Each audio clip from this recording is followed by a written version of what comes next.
Hello tout le monde, j'espère que vous allez bien. Je suis ravie de vous retrouver aujourd'hui pour une nouvelle vidéo où je vais vous parler de mes projets couture et tricot pour cet automne-hiver. Avant ça, je voudrais remercier toutes les personnes qui ont participé au concours que j'ai organisé juste avant pour gagner la box Moonassou d'octobre. Donc merci à tous les participants et je vais vous annoncer le gagnant ou la gagnante.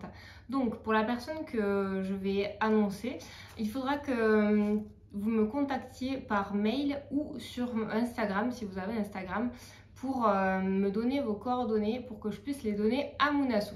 Voilà. Alors la gagnante, parce que c'est une gagnante, s'appelle Gabrielle Latelier. Donc je mettrai ton nom juste en bas et voilà, n'hésite pas à me contacter rapidement, comme ça je pourrai donner tes coordonnées à Moonassou pour qu'il puisse t'envoyer la box rapidement. Voilà, donc bravo à toi, j'espère que la box te plaira et désolée à tous ceux qui ont participé et qui n'ont pas pu gagner. Je pense que dans les prochaines semaines, je réorganiserai un concours dès que j'en aurai l'occasion, ne vous inquiétez pas pour ceux qui n'ont pas gagné, voilà. Alors, tout d'abord, je vais vous parler de mes projets en couture, comme ça, je mettrai peut-être un time-lapse ou quelque chose comme ça pour ceux qui ne sont pas vraiment intéressés par le tricot, vous n'êtes pas obligé de regarder cette partie-là. Après, il n'y en aura pas une grosse tonne parce que je débute à peine le tricot, j'ai commencé à tricoter en septembre, donc il n'y aura pas des tonnes de projets pour cet automne-hiver parce que je pense que je suis encore pas très rapide au niveau du tricot. Alors dans un premier temps, je vais vous parler des projets couture haut du corps, c'est-à-dire les tops, les chemisiers, etc. Et d'ailleurs, en fait, il n'y a surtout que des chemisiers. Alors dans un premier temps, je vais coudre, je pense, la chemise liseron d'Atelier Skemit que je vous avais sûrement présenté dans un de mes hauls tissus. Et je vais la coudre dans un tissu coton noir avec des fleurs. De toute façon, je vous mettrai les photos et peut-être même les vidéos du tissu, etc. pour que vous ayez un rendu du tissu et surtout le patron. Donc j'aimerais coudre ce tissu qui est noir à fleurs que j'avais eu au Coupon de Saint-Pierre dans la chemise d'Atelier Skemit. La liseron, voilà, on en a pas mal entendu parler de cette chemise et j'aimerais vraiment tenter de coudre le col, le pied de col, etc.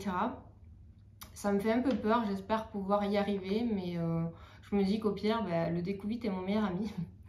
Donc voilà, ça c'est un de mes premiers projets, je pense que je vais faire dans l'automne-hiver. Là, je pense que le noir... il me plaît bien ce tissu, donc j'ai hâte de la coudre. Alors, deuxième projet où j'ai le soleil dans la figure, je vais me caler juste pile à l'ombre. Dans le deuxième projet que je veux coudre, c'est un chemisier McCall.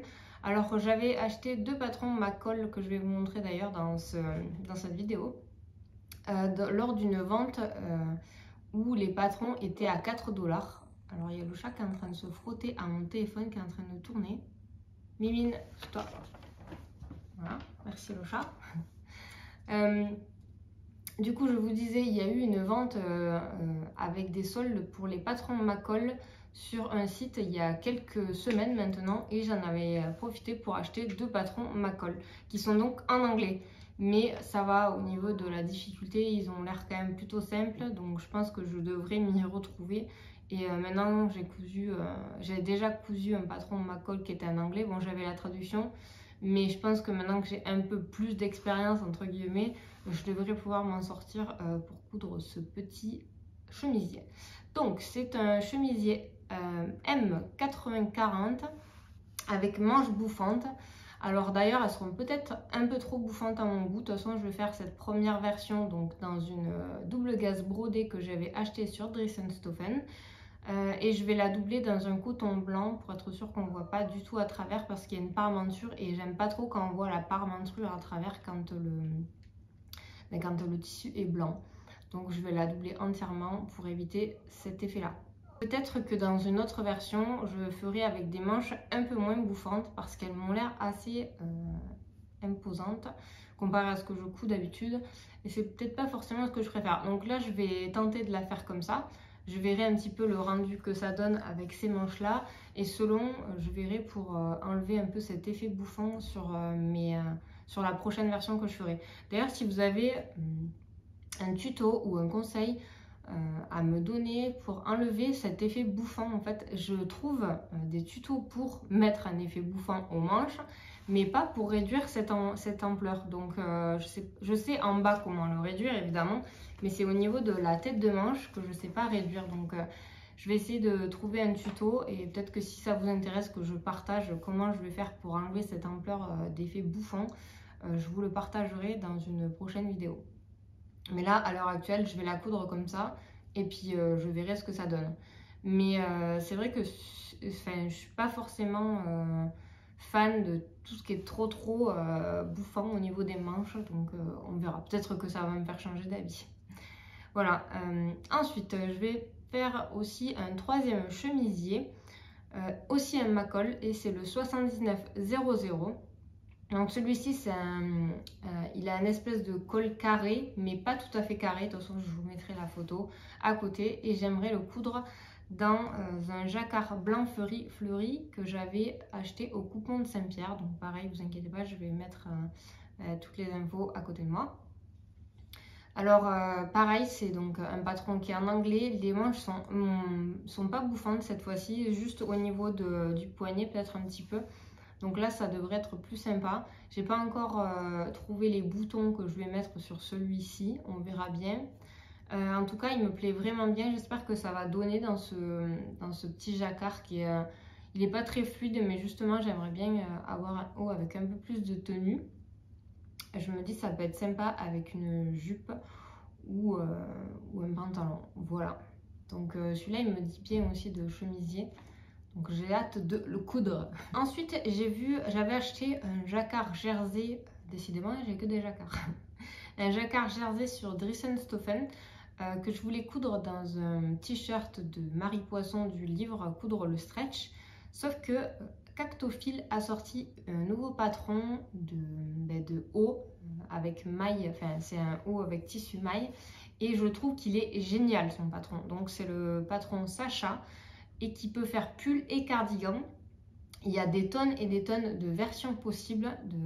Et ça, je trouve ça vraiment génial. Elle propose différentes manches avec un col en V devant ou derrière. En fait, c'est recto verso, quoi, en gros, si j'ai bien compris.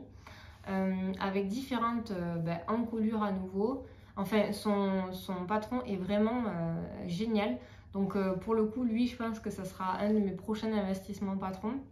Une fois que j'aurai cousu les trois autres chemisiers, je pense que je vais partir sur celui-là parce qu'il est vraiment très joli et je pense que dans ce jersey jacquard que j'avais acheté, il peut être vraiment très joli.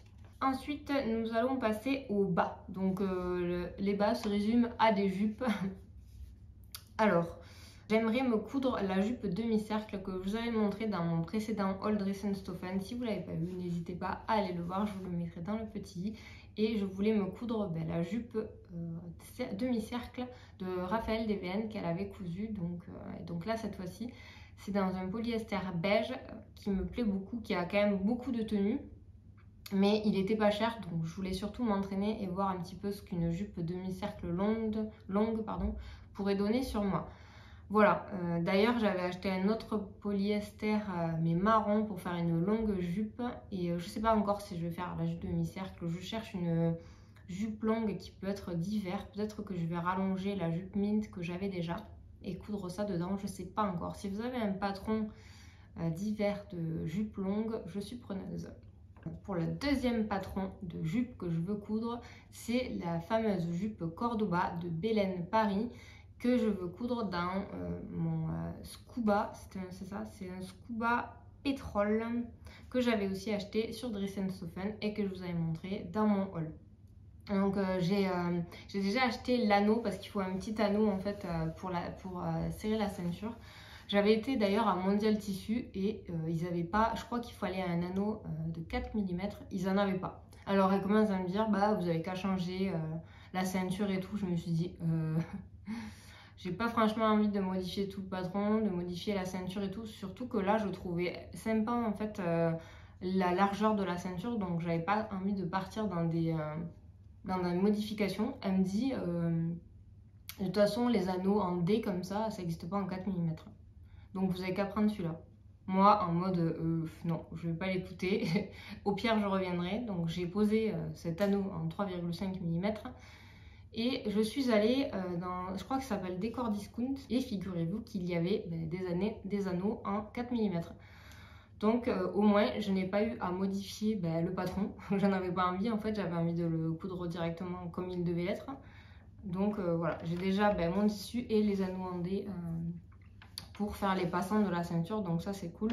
Je pense que ça sera une de mes prochaines jupes que je vais coudre d'ici peu. Après, pour une troisième jupe, je vais coudre une jupe arbanaise de vestiaire éponyme. Par contre, la version d'origine est assez courte.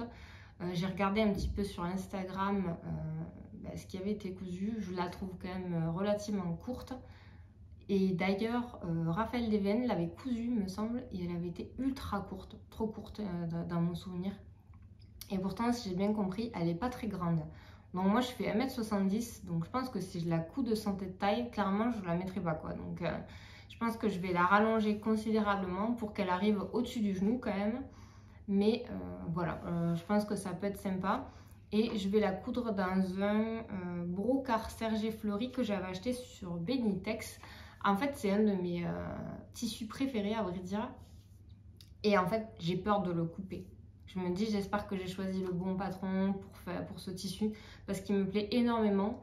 Donc, je ne veux pas me planter, mais en même temps, s'il me plaît, il faut bien que je le couse à un moment donné, ce coupon, vous voyez. Est-ce que ça vous arrive, ça, d'avoir un coupon de tissu qui vous plaît tellement que vous avez peur de couper dedans? Dites-moi en commentaire, ou alors c'est moi qui suis un peu folle. Je sais pas. Ensuite, dernier patron couture qui va être pour ma fille cette fois-ci. Et d'ailleurs, je crois que ça va être le dernier patron en couture enfant, entre guillemets, que je vais coudre. Parce que maintenant, je pense qu'elle peut porter du XS. D'ailleurs, dans les précédents commentaires que j'ai pu lire, vous m'avez dit que le XS peut correspondre à du 12-14 ans pour certains. Et au pire, je pourrais adapter la hauteur. En même temps, elle fait déjà 1m55 m. Donc je pense que le XS peut lui aller. Après, à voir, au pire, je raccourcirai un peu le buste parce qu'elle a des vachement longues jambes. Donc voilà. Et ici, il s'agit d'un t-shirt qui s'appelle Marlène de Studio Schnittreif. Je ne sais pas si je le prononce bien. Alors c'est un t-shirt en fait avec un col bateau, si j'ai bien compris, et des petits empiècements au niveau des épaules que j'aimerais lui coudre en molleton, comment ils appellent ça, un molleton peluche de Benitex. Donc voilà, ça sera mon prochain. J'ai déjà commencé à couper le patron et le tissu. Alors il n'a pas l'air compliqué à coudre. Au début je m'étais dit si je fais, parce que vous voyez ça fait 2 empiècements sur les épaules. Et je m'étais dit si je mettais de la dentelle sur les empiècements, etc. Mais en fait, c'est un empiècement qui est un losange et qu'on replie. Et je me suis dit que ça allait peut-être pas faire terrible. Vous voyez, une dentelle repliée sur elle-même. Donc, puis avec le molleton peluche, je suis pas convaincue que ça fasse super joli. Donc peut-être que je ferai une version un peu dans le genre dans un prochain. Voilà. Mais bon, si le patron lui va encore, c'est ça le problème. Ou pas, je verrai. En tout cas, ce molleton là, il est tout doux, donc j'espère que ça lui plaira, mais surtout que ça lui ira parce que la taille fait du 146 sur 152, c'est le max. Et vous voyez, elle fait un peu plus d'un mètre, enfin, elle fait 1m55 quasi. Donc j'ai déjà, quand j'ai coupé mon patron, parce qu'en largeur ça va, mais c'est plus en longueur, j'ai rallongé un peu les manches et j'ai rallongé aussi la hauteur du t-shirt. Donc j'espère que ça lui ira dans cette version là. Voilà, maintenant nous allons passer au tricot. Donc pour celles qui ne veulent pas voir la vidéo, je vous dis au revoir. Et pour ceux que ça intéresse, en fait je me suis mise au tricot en septembre. Voilà, j'ai commencé par un bandeau que je vous montrerai je pense dans mon prochain bilan couture. Bon, évidemment le chat veut re-rentrer, elle fait exprès. Alors, donc je disais, j'ai cousu un bandeau que je vous montrerai dans mon prochain bilan couture. Et là, j'ai tricoté. Et là, j'ai fait un pull, donc en rond, mon premier pull en rond. Pareil, je l'ai quasi terminé. Donc dans mon prochain bilan couture, je vais rajouter du tricot. Donc j'espère que ça peut vous intéresser. Pour celles que ça intéresse, peut-être que je ferai une vidéo sur mes premiers tricots, sur ce qui a pu m'aider, peut-être quelque chose comme ça dans dans mes débuts, peut-être les vidéos, etc. qui ont pu m'aider pour débuter le tricot. Voilà, donc du coup là j'ai prévu des trucs qui sont pas forcément simples, sauf un. Alors dans un premier temps, je vais tricoter un bonnet écharpe que j'ai vu sur un magazine Fil d'Art qui était chez ma maman. Et en fait c'est un bonnet écharpe que ma mère a souvent tricoté pour ma fille quand elle était bébé, pour mon neveu et ma nièce aussi. Donc c'est quelque chose qu'on utilise souvent, il est tellement pratique. En gros vous le posez là et choup, ça fait, vous l'attachez comme ça. De toute façon je vous mettrai des photos Fil d'Art pour que vous voyez. Mais en fait du coup le bonnet il peut pas se barrer, donc ça c'est pratique. Et il y a le bonnet écharpe, vous voyez, vous mettez le bonnet et c'est tout en même temps quoi. Donc ça c'est tellement pratique et je le trouve vraiment super mignon. Donc je vais le tricoter dans un gris. Je vous mettrai peut-être une photo de la pelote, j'ai oublié de la prendre avec moi. Dans un gris que j'ai déjà, j'ai piqué la laine à ma mère d'ailleurs. Et voilà, j'aimerais l'offrir à quelqu'un qui va avoir bientôt son enfant, donc il faut que je me bouge à le tricoter. Mais ça me semble pas très compliqué. Par contre, il y a une couture, c'est pas du tricot en rond comme j'ai pu faire mon pull par exemple. Donc là c'est un tricot à plat, en aller-retour. C'est du point mousse partout en gros, ça fait enfin je vous montrerai le schéma. Et après on plie à un seul endroit. Donc ça a l'air vraiment relativement simple et surtout rapide à tricoter. Tant mieux parce qu'elle accouche bientôt, donc il faut que je me bouge. En fait je voulais faire un gilet et tout et je sais pas si je suis vraiment capable surtout de lui tricoter à temps. Parce que je peux le lui tricoter, lui donner et ah ben dommage ça ne lui va plus. Tu as mis trop de temps à le tricoter. Donc voilà.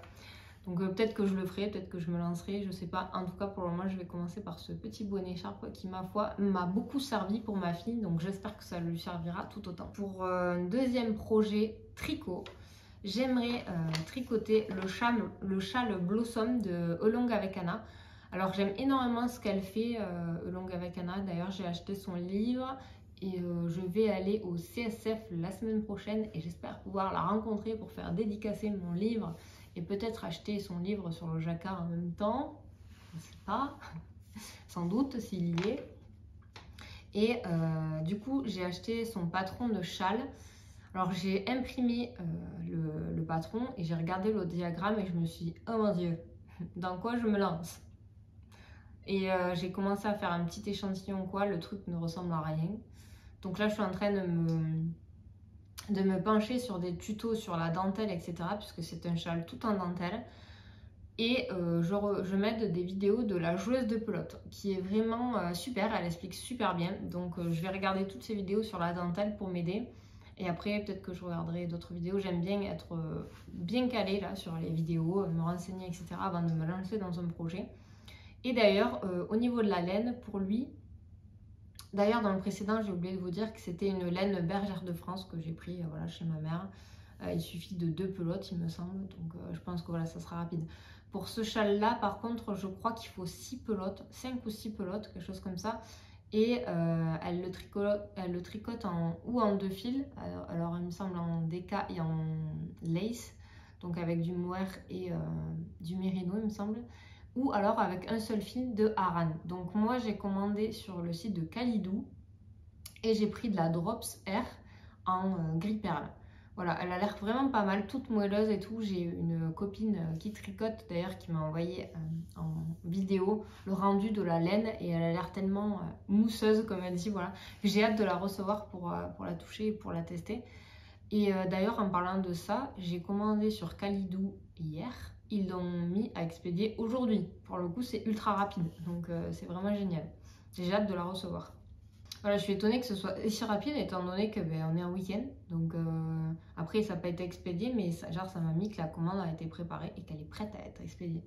Donc, je trouve ça super cool que ce soit aussi rapide. Alors, ensuite, j'aimerais tricoter le gilet Silverleaf, aussi de Elong avec Anna.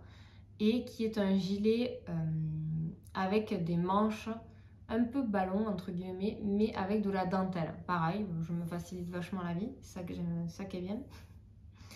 Et qui lui, j'ai prévu de la tricoter donc dans un fingering, j'ai pris de la Drops Flora en gris clair et dans un lace, donc avec deux brins de laine. Et la deuxième c'est Mohair et Soie que j'ai commandé sur Drops aussi, enfin, sur Calido aussi. Et c'est la Kit Silk, il me semble, quelque chose comme ça, de Drops. Donc pareil, j'ai hâte de recevoir pour voir un peu. J'ai jamais touché ou quoi du mohair. Alors j'ai hâte de voir ce que ça peut donner en fait comme texture. De toute façon, le gilet, ce sera après le châle. Donc je me dis, après l'épreuve du châle et de la dentelle, je pense que je serai calée au niveau de la dentelle des manches. Alors comment ça s'appelle, ce gilet là, il me semble qu'il se tricote de l'encolure en bas en aller-retour, et après il y a une partie en rond, les épaules, les manches notamment sont en cercle, mais sinon tout le reste, vu que c'est un gilet, c'est en aller-retour. Donc voilà, c'est vrai que je suis quand même plus rapide à tricoter des mailles à l'endroit. Je commence à m'améliorer sur la maille à l'envers, mais c'est encore pas ultra rapide. Donc peut-être que ce gilet va me prendre un peu plus de temps à tricoter que le pull que je suis en train de terminer ici, et où il y a besoin en fait que de tricoter des mailles à l'endroit, étant donné que je tricote en rond. Ensuite, pour un dernier projet que j'aimerais faire, c'est me tricoter des chaussettes en laine. En fait, j'ai tout le temps les mains très froides et les pieds très froids en hiver, voire à devenir bleu, et c'est hyper pénible. Donc je me dis que des chaussettes en laine, ça serait vraiment génial pour moi. Alors mon chéri m'a offert des mini aiguilles, donc je pense que je vais tester de tricoter des chaussettes. Alors je galère à trouver des tutos sur internet, donc là j'en ai trouvé un de Hobby Tricot qui propose le patron gratuit, c'est Highlight. Donc je pense que je vais commencer par suivre ça, et après j'ai trouvé un autre patron sur Ravelry, c'est les balles Louisette justement. Mon ami qui tricote m'en a parlé aussi. Sauf que je trouve pas vraiment de tuto, donc je sais pas. Je vais peut-être commencer par les highlights pour voir un peu comment on se construit un talon, etc. Et ensuite faire les balouisettes, je sais pas trop. Si vous avez des vidéos à me proposer, donc surtout ne me mettez pas un lien parce que sinon je n'aurai jamais accès à votre commentaire. Mais vous pouvez me mettre le nom de la personne, ou alors me mettre un lien, par exemple m'envoyer un lien sur Instagram ou par mail si vous voulez, pour que je puisse voir en fait ce que vous m'envoyez. Si vous avez des tutos par exemple pour la construction de chaussettes, je serais vraiment intéressée, et aussi comme ça me permettra de voir si ça me plaît ou pas, parce que pour le coup c'est vraiment des petites aiguilles. Donc j'avais tricoté justement mes manches de mon pull actuellement avec des aiguilles plus petites, ça m'avait pas trop dérangé, donc à voir si construire une chaussette ça me plaît tout autant. En tout cas j'ai hâte. Et pareil, j'ai commandé sur Calido, donc là j'ai pris deux sortes de laine parce que je voulais voir un petit peu ce que ça donnait, la texture et tout. Donc j'ai pris de la Nord et de la Fabel, voilà. Je sais pas si ça peut vous intéresser que je vous fasse un haul sur ça, ça serait un mini haul en tout cas. Donc peut-être que je vous ferai ça dès que je le recevrai, on verra. Mais bon, vu que la semaine prochaine je vais au CSF, je verrai ce qui est possible de faire. Voilà, donc c'est tout pour ces projets automne-hiver. Il y en aura peut-être qui se rajoutent ou qui se retirent, ou alors j'aurai changé d'avis pour certains patrons. On verra. En tout cas, j'espère qu'ils vous auront donné des idées et que cette vidéo vous aura plu. Si c'est le cas, n'hésitez pas à mettre un petit pouce, à me mettre un commentaire et à vous abonner. Ça me fera toujours plaisir de voir que vous me soutenez comme ça. Et je vous dis à très bientôt. Je vous souhaite une excellente journée et je vous fais des bisous. Bye!